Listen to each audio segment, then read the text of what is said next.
Mike Chandler, what do you think about New York?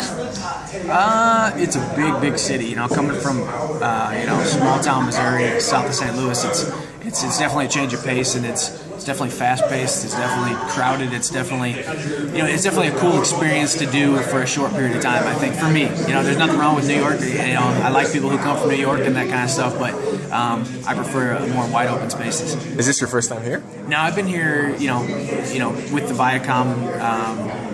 Obviously with the Viacom offices here and that kind of stuff. I've been here numerous times, and actually shot a Dave & Buster's commercial at this Dave & Buster's here in Times Square and whatnot. So it's a cool place. I've been here probably 5-6 times, and every time it's still a little bit of culture shock, but I'm getting used to it a little bit more.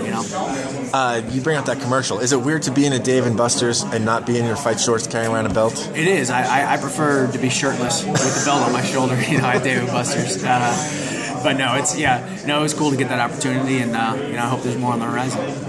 Scott Coker took over Bellator, and he comes with the expectation that he is going to switch things up. And we saw what he did with Strikeforce. So let's say he calls you up at midnight and says, "Mike, I want you to fight Kimbo Slice." Do you take these fights? Kimbo Slice? Yeah, I'll fight Kimbo Slice. I don't know why he would call me up at midnight, but I'll still take that fight. No, I don't. Kimbo's a big dude, and I met him at American Top Team a couple years ago. He's a big guy, but I think Coker coming in is a great thing. I think he has a great track record and a great reputation, and it's exciting for myself, for every other fighter in Bellator, and for Bellator as an organization, and for the fans. The fans know Scott Coker. They know what he did with Strikeforce. They know his reputation, and it's an exciting thing to have a change, and we'll see what happens. Sky could be the limit in terms of what Scott would want for super fights. So if he came to you and said, "Let's brainstorm," what kind of names would you come up in terms of who you want to fight? It could be anyone. Anyone? I mean, I want to fight anybody in the top 10. Obviously, a lot of those guys are in the UFC, but I still think, even though coming off of my last two performances, I still think I'm one of the top guys in the world, and I still think with a good training camp, with my coaches, with my training partners, we can put together a game plan to go out there and beat anybody in the world, and that's what I'm here to prove. But more importantly, more immediately, I want to fight Will Brooks again, ASAP. Hopefully later this year, and get that kind of off my back a little bit, and be able to go out there, beat him, and then keep moving forward.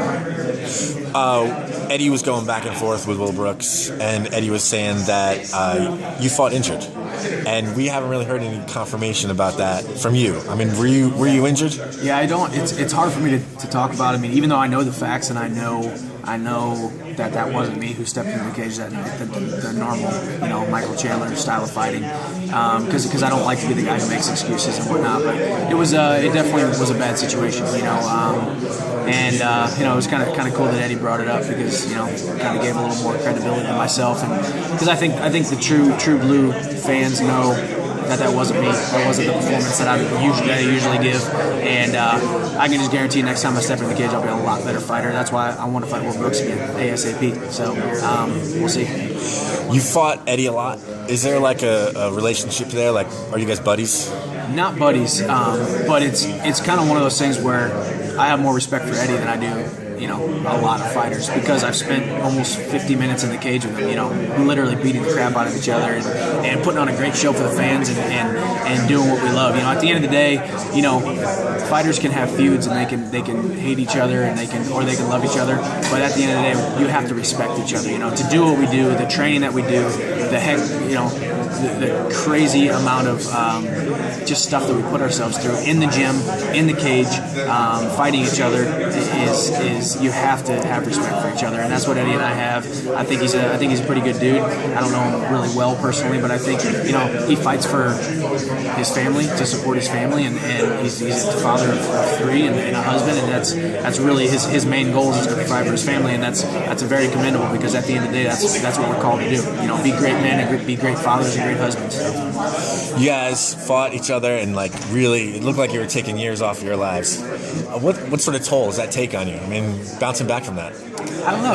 Obviously, cosmetically it looks bad, but the human body is a very durable amazing thing, and that's the way God made it. So I'm believing that this body's going to hold up for many fights, and I'd like to have a long run in this sport, and I really still like to believe that I'm still very young in this sport and have a lot left to, a lot more improvements to make and a lot more gains to make. So that more than anything is exciting to me.